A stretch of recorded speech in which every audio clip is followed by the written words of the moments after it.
Bullying is when someone is picked on by a person or group. Bullies might make fun of people who they think don't fit in.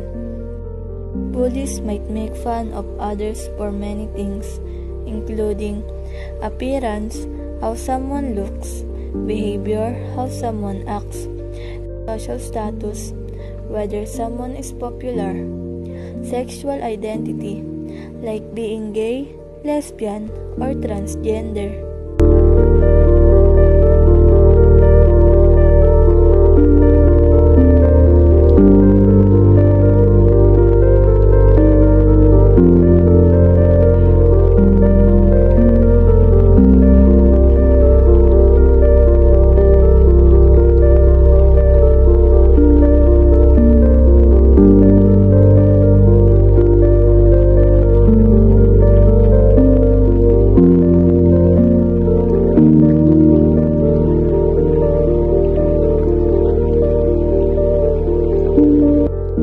What kind of people are bullies?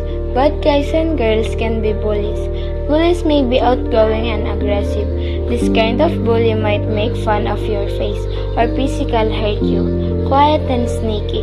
This kind of bully might try to manipulate in secret. They might anonymously start damaging you more just to see what happens.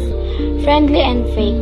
This kind of bully might pretend to be your friend so that you tell them things, but then do hurtful things behind your back.